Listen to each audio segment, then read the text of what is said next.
One of the cool usage of color matte shader is to actually use procedural shader, animated procedural shaders, and actually extract a matte to reveal two surfaces. In this case, I have an animated head where it goes from a normal human more like to a monster or something like that.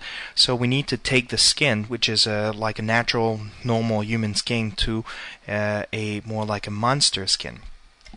One of the first step that needs to be done here is actually to use a texture fractal shader in order to get this noisy texture surface which will be used for the matte. So let's do a render region here, and let's adapt the actual fractal such that it gives the proper result right here. 3.5, let's say 0 and 0.8. That's pretty neat. Now what we are going to do is actually we could animate the time here to get the actual fractal texture to slowly shift as the actual morphing occurs on the character, but I won't do it for now because I will not render a sequence during the demonstration. So now we have the fractal. We'll need to extract the matte from this fractal shader. So I'm getting a color matte here, and I'm going to connect this to surface.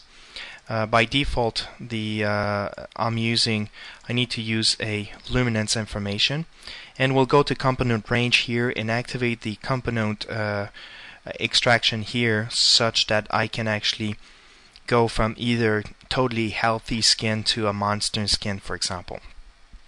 I will need to adapt a few things here to be able to get the actual proper result that I want and I need. Voila. And as I change here, I'm going to go from one skin to the other. Now we've pretty much completed the actual color matte extraction or the keying here. We need to actually start to get more or less like a healthy texture here. So let's go here and go under the exercise example, and let's go under the thumbnail view to pick up the right image. Let me just find it. It should be, voila, right here.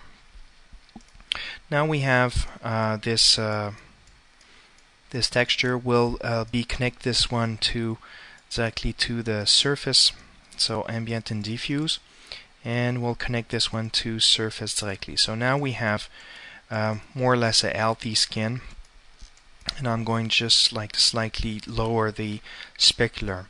Now what we need to do is to get a more like a monster skin. So I'm going to select Fong, do Ctrl C, Ctrl V to create another render tree here, and the only difference here, I'll be using a color correction.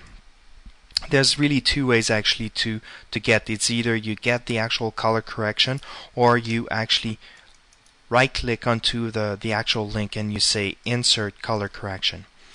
So that is really the quick way actually to get these modifiers to be loaded and inserted. Now I'm going to shift this, so I want to render. I'm going to do a slightly U shift here to make it more like green, kind of dark like this. That's pretty good. And we'll have under the actual image shader, we'll use some bump mapping to get the skin to look a little bit meaner and a little bit mean. Now what we need to do is to actually blend the two together. So we have the healthy skin, which is the base layer here, and we have the monster skin, and we'll use the color matte here to actually control this surface. Voila. Now let me rearrange this.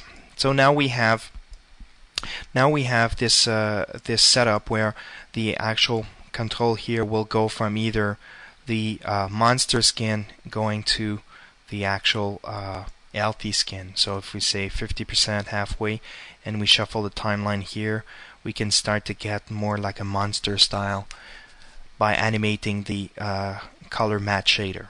So that's summarized the demonstration for color matte, and I hope you'll enjoy this shader. Thank you.